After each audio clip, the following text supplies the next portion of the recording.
So warm welcome to everybody. It's so great to have you on this particular session today. This is actually the third part of a series that I'm going through. And today I'm going to be talking about something that is almost like a fear when we say this particular phrase to anybody. So whether you're in real estate, whether you're an entrepreneur, you get the sense of fear when you hear this phrase. What is that phrase that I'm referring to? Wait for it. It's like drum rolls happening in the background. It is lead generation. This is something that when I speak to anybody that's wanting to grow their business and I say the first part of your business is lead generation, they almost want to just find that closest cave and go into the darkest, deepest part of that cave and start hiding so that nobody can actually find them. And unfortunately, the reason why so many people fear this phrase lead generation is, one, you don't really understand what it is, because all you hear is lead generation equals cold calling. Speak to people you don't know.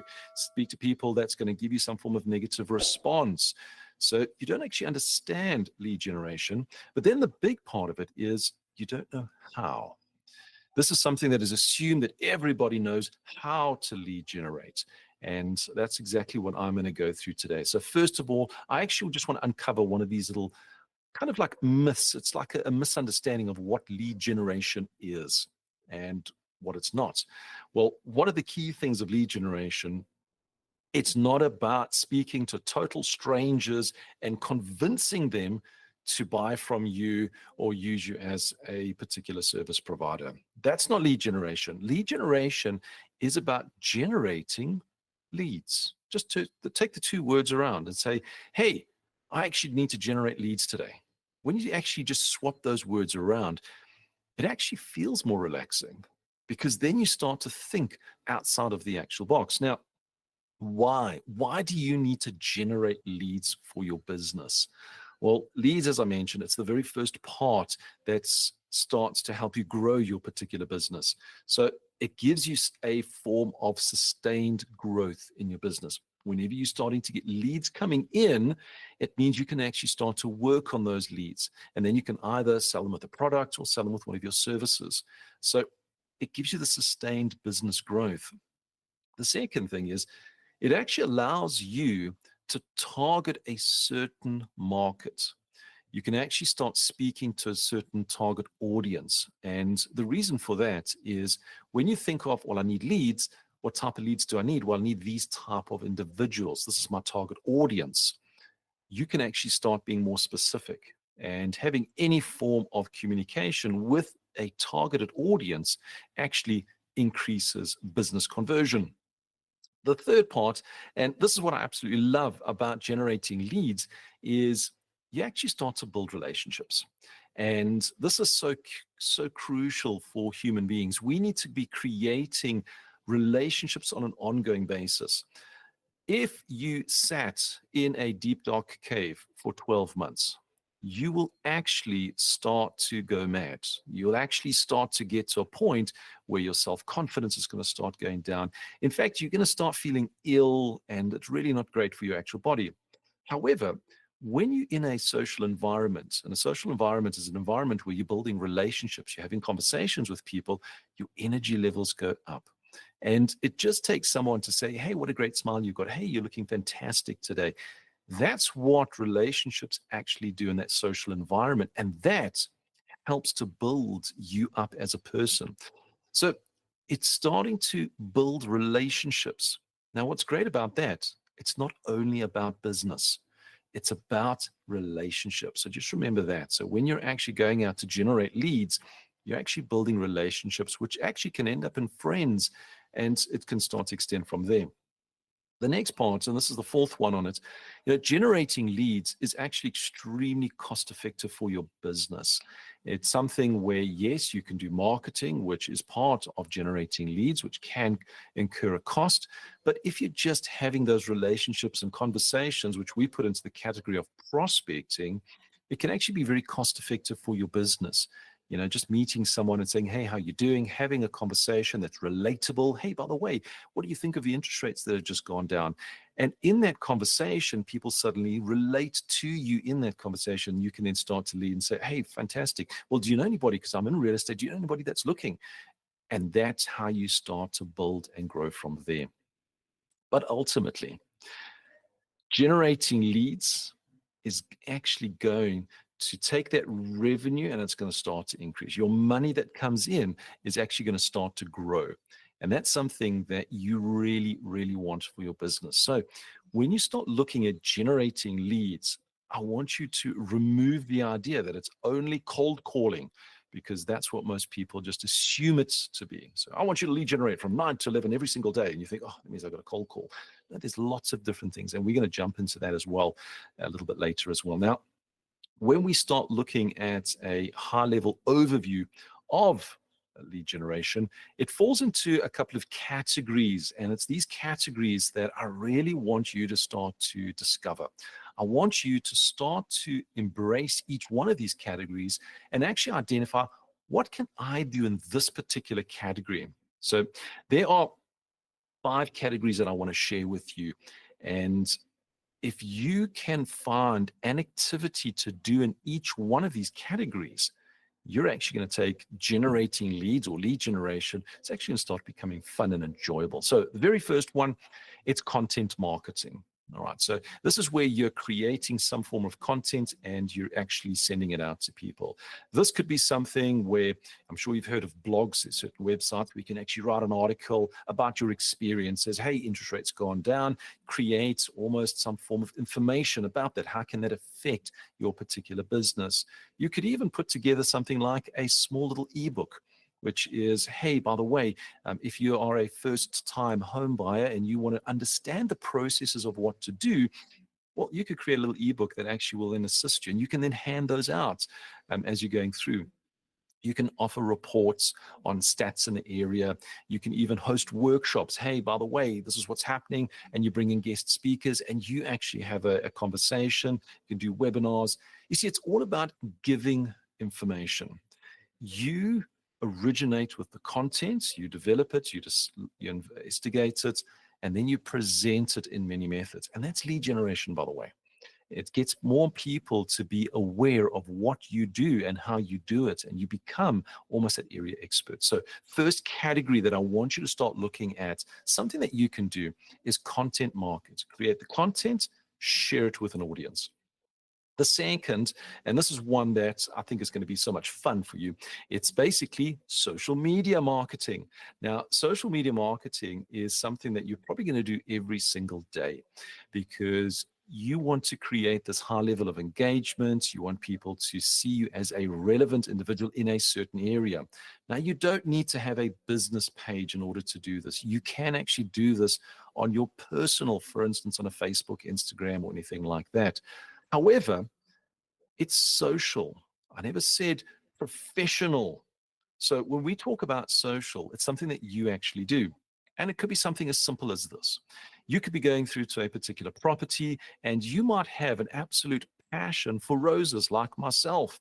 And when you actually go through to a property and you suddenly see this rose bush with this absolutely magnificent rose head on there, you go through and you take a picture of it and you share on social media. And ultimately, you can actually share and say, hey, by the way, I was at this viewing today. I saw this amazing rose. It is absolutely beautiful. And the scent was amazing. Wish all of you could actually be here. Now, this is something where a lot of people go, well, oh, you don't mean take my listing and share my listings. No, I'm talking about being social. It's about talking about your experiences related in your particular field. So using that as an example is great. I remember coaching an agent and they had almost a passion about front doors. Of all the things in the world, front doors. And ultimately what they did is every single property that they used to go to, they used to take a picture of the front door of the property and they used to post it on social media and say, this is an amazing door, or this is a simple door. It's fantastic. I wonder what's behind. And they went through to every single property and they started taking pictures of front doors. For me, I thought that was absolutely madness. But then I started to understand what was going beneath it. And ultimately, there's certain countries where when you've paid up your house, you paint the door a certain color so that you can actually say, hey, by the way, I'm bond free. I've actually got to that level of freedom where I'm not actually tied to any financial institution. And that's where it originated from. And that was just digging deeper because I asked her the question straight. I said, why front doors of all things? And that's what she actually told me. So there's so many things that you can actually do on social media. One of the ones that I used to do when I used to go through to particular properties, I used to stand outside, especially when I was doing show days. I used to go live and I used to say, hey, by the way, I'm at this particular property. I'm so excited to see all of you coming through this property. Just come out, reach to me. We're going to have a look at this property, 3-bedroom, 2 bathrooms. And I used to give a quick little overview of that property. And that used to bring in leads. Hey, wait a minute, that brought in leads. And you see where this all comes to. So social media, it's about being social about what you're doing. And you can even take it to something that's more professional of, hey, I've sold X amount of properties with a very simple report. Or maybe you could even take it to that level where you're actually giving testimonials from your clients.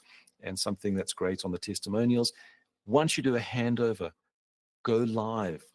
If your clients are happy with it, just say, hey, I just want to see, I'm standing with this particular client. We've just done a key handover. How excited are you? Get that true, authentic response from them straight onto your social media platform. Watch the results grow from there. So there's the two. First one is content marketing. The second one is social media marketing. So remember, those are two categories. You need to find out which one of those that you can do in each one of those categories. The third one is email marketing. Now, email marketing has always been put into this category of spam. And you want to remove yourself from actual spam. Ultimately, I like to look at email marketing as actually sharing valid information. Now, if I've got a very specific target audience, so for instance, I'll use people that like to go running, and I suddenly find out that there's a couple of events happening in a particular month, I would create a newsletter and I would email it to that database of the runners and say, hey, by the way, just wanted to let you know at this particular school, they've got a fun run. In this particular area, they've got a 21-kilometer. And in this area, they've actually got a half marathon. And really start to share this information with them on an ongoing basis. Now, you might be saying, but Stuart, there's nothing real estate. You see, the whole thing is to become relevant. And ultimately, what emails end up doing is it becomes a newsletter that you want people to receive every month. It could even be something where you actually have a selected audience and you send them quarterly reports on what's happening as far as the property sales. And if you're finding clients, you're creating these very niche groups and you start sending those newsletters and those emails through. So you're being very purposeful and not just sending a blanket email to someone to say, hey, and giving this 3 or 4 paragraphs which highlights how amazing you are and that you want to sell their house. That becomes something which has very almost like a diluted form of response, and ultimately they unsubscribe or they block your email. So make sure that you're sharing something of relevance. And that's something that's great. So you start looking at your target audience that you've actually got, and you can start emailing those through. And a great way of doing it is if, for instance, on a running club, and you happen to find that somebody is on the committee for a certain club, you can actually make contact with them and say, hey, by the way, I'll send you this particular newsletter. You can forward it out to your particular group of information that's happening in the area. And they love that. They may already know about these particular events, but they love that.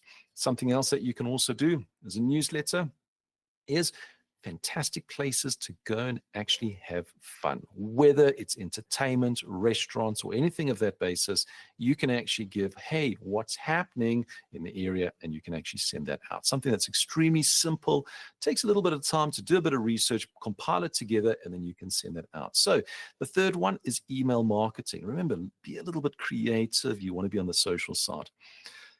The fourth one is one that does take a little bit out of your pocket, and it's paid advertising. And paid advertising is something where you are the brand.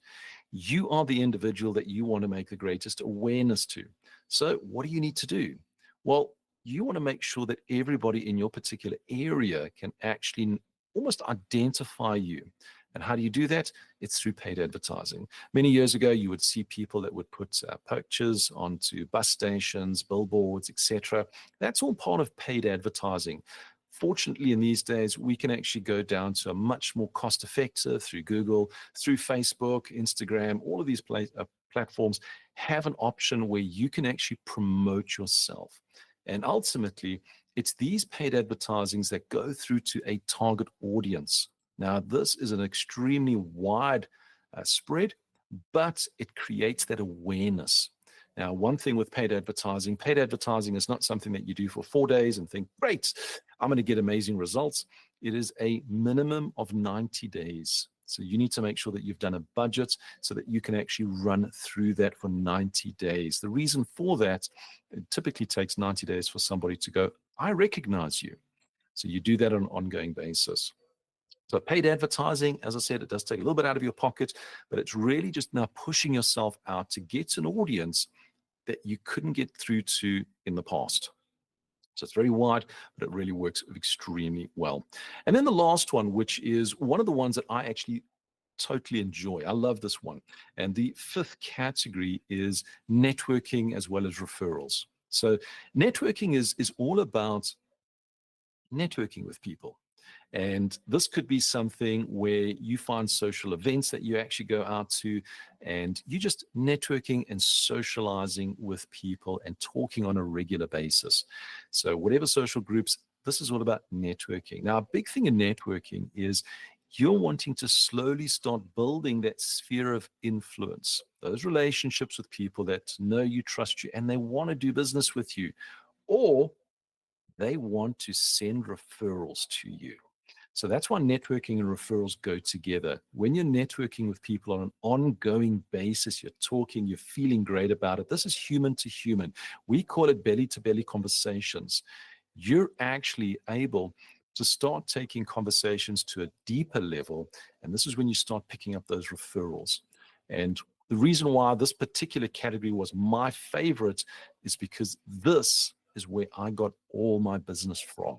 Networking and referrals. I made sure that I was networking with people in the particular suburb, whether it was at a school fete or fun day, whether there was some activity in a certain area. I would make sure that I was in attendance. I would network with as many people as possible. Part of the networking, I would take 100 business cards and I'd make sure at the end of it, I did not have a single business card left in my pocket. That just gave me an excuse to go up to someone and say, hey, I'd love to give you my business card. And I do find that a lot of people may throw it away, but it's the excuse to then start having that conversation. And from that, people got to know who I was because guess what?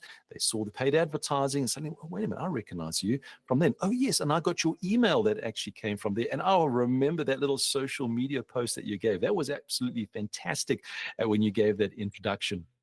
And, that little ebook that you gave us, which is, how your property can be improved, that was absolutely fantastic. And you see how all of these categories start working together. And that's ultimately what you want. So a quick recap on those 5 categories. First one, content marketing, something you create and you share. Second one, social media marketing, something to make sure that it's social and people get to know you on your authentic self. Third one, email marketing, be relevant with the content to that particular audience. Fourth one is paid advertising. So this is basically getting your face in front of people that you're not familiar or you don't know yet. Just remember, not yet. They will be coming to know who you are soon. So paid advertising. And the fifth one, it's networking and referrals. So this is really something that's going to help you. So take those 5 categories, identify an activity in each one, and make sure that you're doing that on an ongoing basis. You'll find that this is going to help you to actually grow your particular business. So I've actually, and I'm sure by now you've got an idea of lead generation, what it's all about. So it is about making sure that you actually start to almost identify people that want to use your product or service. This is something that is so crucial. So you're doing all of this outreach to get people to come through to yourself. And that's why each of those categories, it must be relevant to the industry you're working. So real estate must be relevant to all of that. Now, We do take lead generation. We've got, and I've shared there, we've got inbound and we've got outbound. Inbound is basically like social medias, where you're basically just sending out something and you're waiting for somebody to come back to you. And your outbound is being more on a prospecting basis, where you actually will make contact with those clients. But one thing that's absolutely key when you start getting leads, I'm working with a client in North America, in Europe, and they actually get in probably every single month anything from 80 to 90 leads that come in. However, when these leads come in, they thought that's 80 to 90 prospective business deals. And what they actually slowly realized over time is a lot of leads that come in, they need to be qualified. This is something that is so, so important. They need to be qualified to make sure that you're not spending time with a particular lead that ultimately is not going to give you any business. And I know that sounds harsh, but you are running a business. So when a lead comes in, you want to make sure that you've got a process that you can actually qualify that lead to make sure that they are actually going to buy something from you. So I actually broke this down into a couple of steps for me. First step is qualifying a lead. I always ask them a question, because remember, I'm doing things in 5 different categories. Always ask them the question, hey, where did my details come from? I want to know where that lead came from. And I'm going to share why that is so, so important just now. So you're going to ask them the question, well, how did you get my details? And I say, hey, we actually saw your social media post and we're looking. All right, perfect. So now I know the type of content that they were looking at. It's relevant to social media, roses, and all of that. Just knows where those leads actually come from. And I do make a note of those. I have one of those little checkerboards and I make a note of all of those. The second is I need to identify their clear intent to do business with me. All right. And this takes down to a little bit of a deeper level.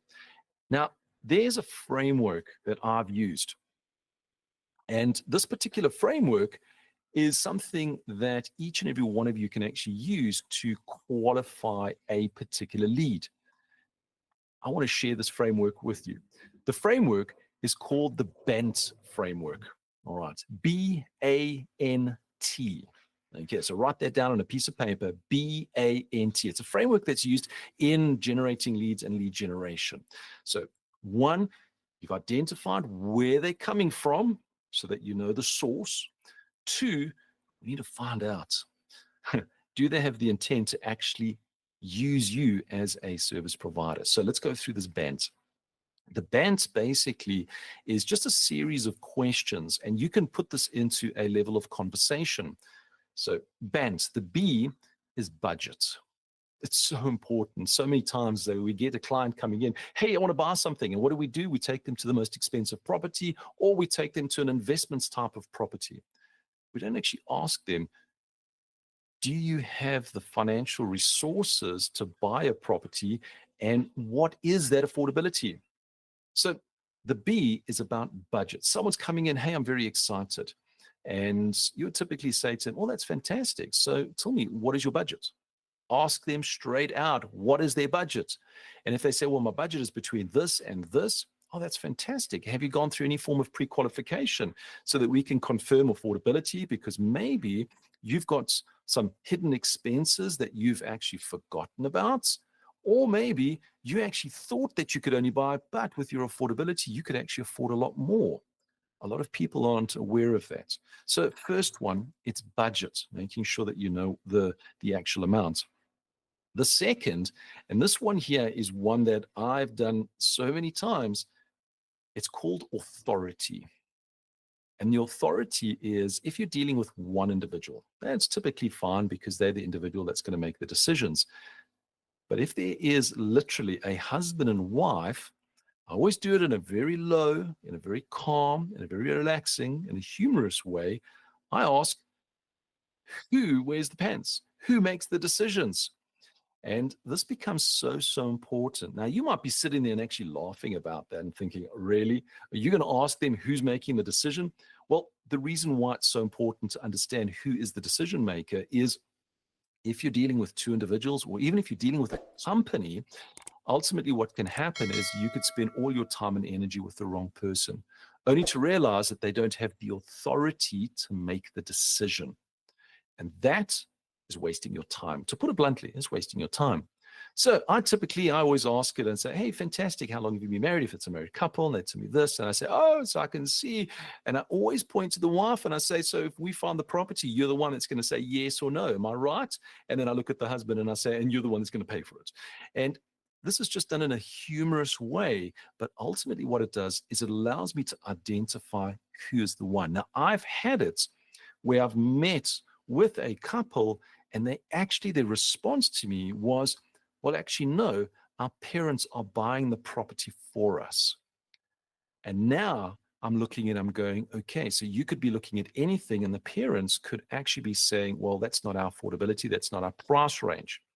So it's so important to actually identify who's the one that's going to be making that decision, signing that final paper and moving forward with that. So make sure that you qualified right up front. So that's the A, which is the authority. The N is a need. And the need is all about they have a problem, they're looking for something, and you have a product or a service that can solve that problem. Now, for many times, we don't know if the problem that they need to find a property, because when they go into the real estate markets and they start looking for properties, well, they can go into any portal, they can find properties, they like it from the pictures, and they'll make contact with. But they may have a problem in the sense of maybe they don't have such great credits.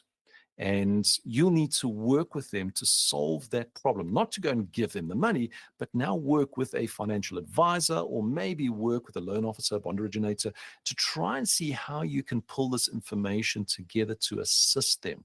Maybe there's a product or a different service that you can actually go through. So understanding their need is really digging down to the problem. And in these particular cases, when I meet with a client, I always look at them and I say, look, I'm your problem solver. Tell me, what is the greatest challenge that you're facing in order to move forward with this particular purchase? And they will actually tell me there's too many properties to look at. There's properties that we can't actually find because we've got a very specific need that we're actually looking for. And once I can understand that information, I can then start to connect. So I remember a client of mine that came through. They were looking for a specific property. They wanted walking distance to a school. Why? Because they were working. They would leave at home at 7 o'clock. They'd only get home at 6 o'clock.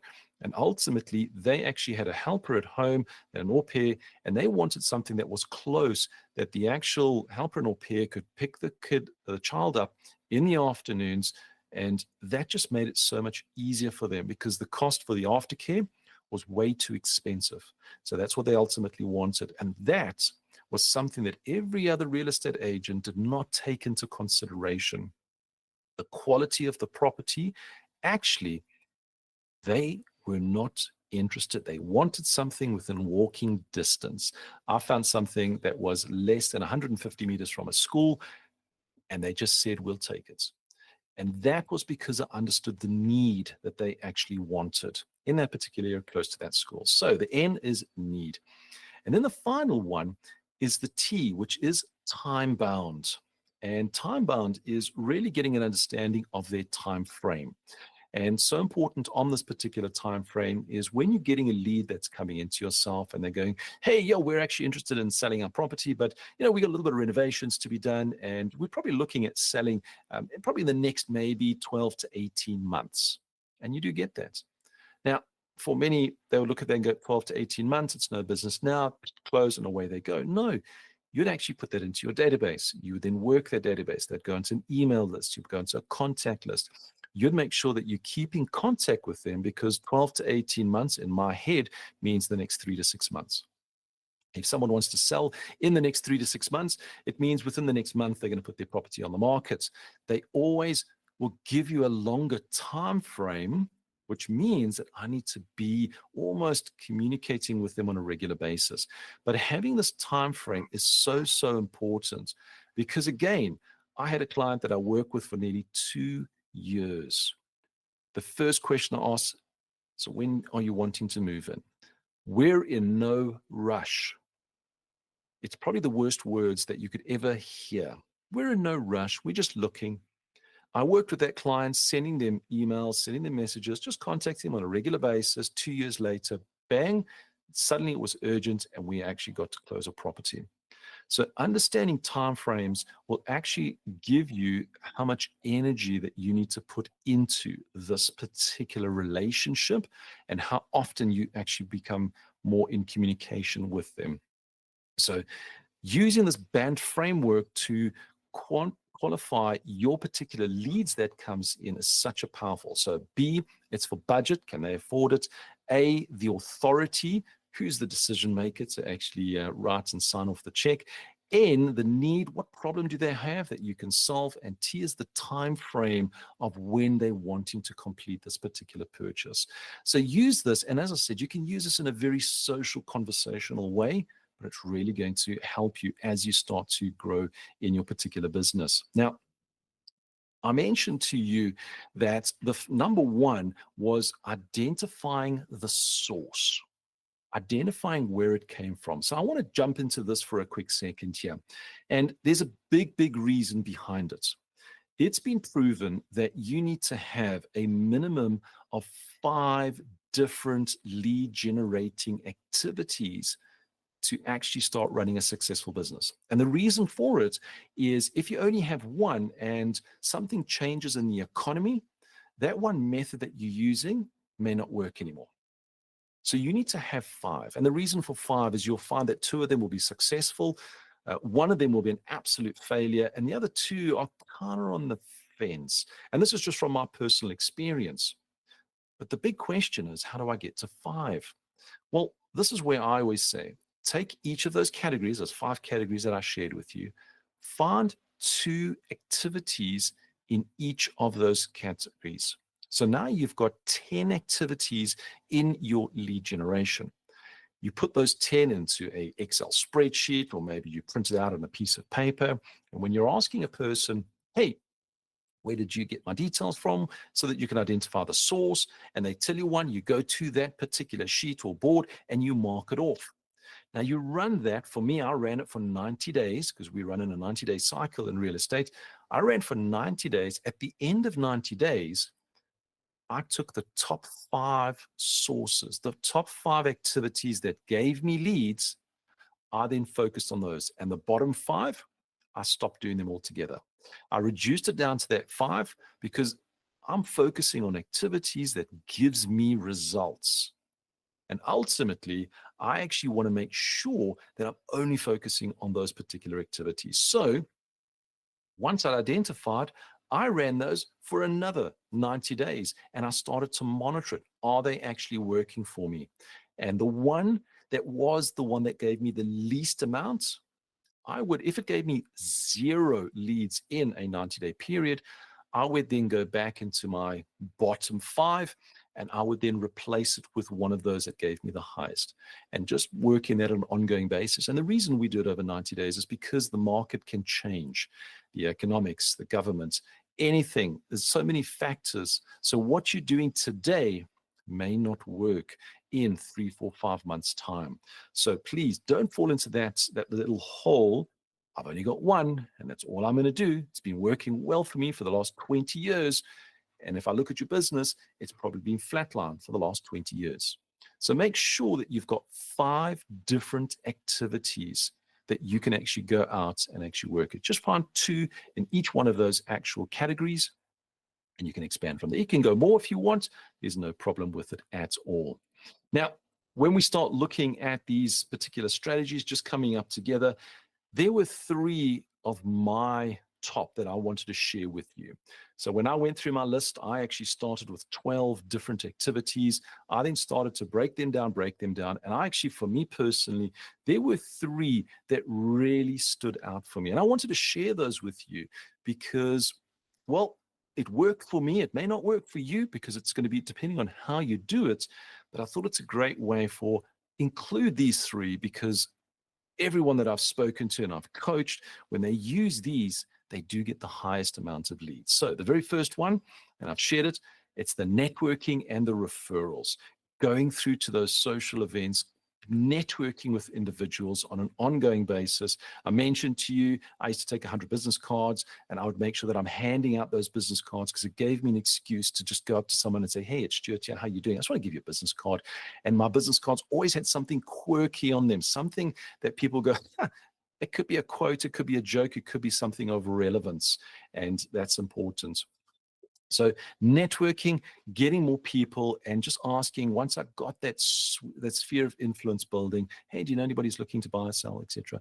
Very low key, and I would start getting those referrals. So that was the first one, the network and the referrals.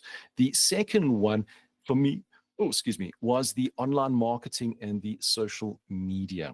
That social media for me, as I said to you, I used to stand outside of a property and say, hey, it's Stuart here. I'm outside this particular property. It's a 3-bedroom, 2-bathroom. I'm going to be here from this time to this time, and I cannot wait to see you at this particular property.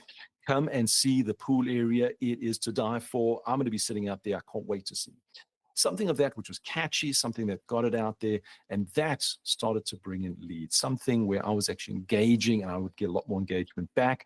So social media for me worked quite well. And quite a funny story, did so much social media when I used to walk through a shopping center. I used to have random people go, hey, Stuart, how are you doing? And my wife walking with me would look at me with a very, very strange face to go, who is that person and how do you know them? And my response was, well, if I don't know them, it's social media. That was simple. And then it got to a point where when someone said, hey, hi, Stuart, how you doing? My wife would go, social media? And I'd say, yes, it is. I didn't know, but it created that awareness out there. It's also important. And then the final one, which is one that I've seen so many people have so much resistance about, and the only reason why we've had resistance about it is because they're doing it incorrectly. So it's basically doing open houses and show days. Most people go, oh, I'm only having one person or two people through. And if you're only having those type of numbers come through the property, it means you're doing it incorrectly. What I did with my open houses or my show days, I made it into a networking event. And I had a free venue to host it at, which was that particular property. Now, I'm not talking about hosting a party or anything of that basis, but what I would do is if I was doing a form of open house or a show day at a particular property, I'd make sure that I'm inviting the neighbors, and I'd actually invite them with some form of catch. Hey, come through. I've actually got a report that I'd love to give to you, so you can just come through and pick it up. In doing that with the actual neighbors, I actually found so many of them would actually bring friends and family. And the reason why we do it on a Sunday afternoon is because that's when they've got friends and family having a barbecue outside, and they're going, hey, we're going to go to this property. Do you want to just come have a quick look at it? And then we go out. And then suddenly it's the friends and family of the people that stay in the area became my buyers, as well as I would pick up more listings. So I would make these into an event. And when I actually did this, I used to pick up at least 1 to 2 new properties coming in. I would pick up anything from 4 to 6 buyers coming through. And it was a great way to actually start generating leads. So remember, if you're going to be doing these open show houses, it's not, hey, by the way, on a portal, dated this time to this time and sit back and wait. No. You actually start to invite, and that's why I always did that social media post, and I would actually stand outside and say, hey, I've got this, and even leading up to it, by the way, when I would actually put the pointer boards, I'll say, I'm actually in this particular street, I'm so excited, in 2 days' time, I'm going to be at this particular property. While I'm walking down the street and cars hooting, driving past me, I'm actually doing a live video. Doing all of that creates that awareness, and this was fun. That was the most important part about it. It was fun. So those were my top 3, and you can see that I did them in a very different, unique, but it's a way that you can actually do it. So networking and referrals, doing that social media, as well as doing those events as an open house is so, so important. So I want to give you an action plan going forward. I want to make sure that you can understand what to do over the next week so that you can prep into your business. The very first one is to create yourself this list of all the activities. It's so important. Start identifying. You'll see those 5 categories. Identify what activities you want to do in each. and then put it into a calendar so that you can time block that area and you can actually say, right, on a Monday, this is what I'm going to do. On a Tuesday, this is what I'm going to actually break it down and put that into your actual calendar. So start creating the schedule. Do not have that little, let me wake up in the morning, let me throw a dart on the board and find out what I'm going to do today. Doesn't work. Plan it, know what you're going to do, be purposeful around it, and you'll actually find it starts to work. The second one is starting to identify any form of tools that can actually help you in this process. So tools, for instance, having a CRM that's on your phone. It's not called a contact list, that's your contact list, but having something that can actually work on your phone that gives you some form of reminders. So you can actually put a name that's linked from your contacts on your phone. It gives you a reminder, hey, you need to call this person at this particular time. Another tool which is great is your Google Calendar, which is obviously giving you your schedule so that you're booking time with yourself and appointments with yourself to actually do these activities. It's so, so important. It's probably the key for the growth of your particular business. And there are so many tools out there that you can actually use, and they change on almost like a daily basis. Find something that's going to help you. If it's something that's from an email marketing point of view, you can actually go around and just go through and how can I send out email campaigns, whether it's in a drip campaign, maybe it's something how to create content marketing, maybe it's something where like Canva, you're going to start creating social media posts, anything like that. You start using these tools to help you through the process. And the very last one, and I've actually shared this with you, create a form of a tracker. So either it's an Excel spreadsheet or it's a poster that you put up there. Track where your leads are coming from. It is so important for your business. It's something where you can actually identify what works, what doesn't work. And what's also great about it is it does become seasonal. So you'll find throughout the year, there are certain techniques that work in the beginning of the year, during holidays, winter, summer, all of that.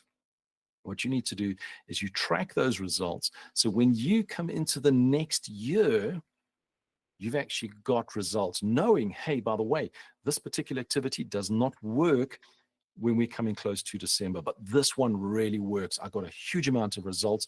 Make sure that you're including that into your actual program. That's why you run this for 90 days and you actually monitor those results 90 days, making amendments or monitoring those results on an ongoing basis.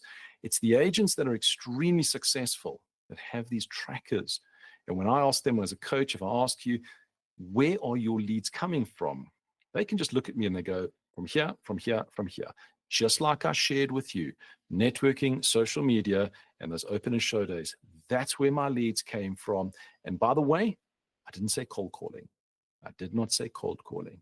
So make sure that you're actually now generating leads in a fun way, in a structured way, in a way that you can actually monitor your results and you can actually start to move forward. Because without that, you're dead in the water. You're going to be sitting there, and I have these conversations with agents. I am not getting leads. My first response and my first question to you would be, please explain, what do you do on Monday? What do you do on Tuesday? What do you do on Wednesday? I want to understand your schedule.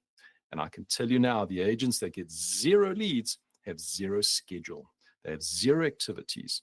Make sure you put that into place and you will start seeing your business grow. So make sure that you get that all done. And I really look forward to seeing what actually comes out of this. It's absolutely amazing as we're going through. So don't forget, next week or the next session that I'm going to be going into, it's all about marketing your brand. We want to make sure that we can take your brand where it is and we can push it out there so more and more people can actually know about you. And you'll see how that works in conjunction with actually generating leads. So I want to thank all of you for coming on this particular session.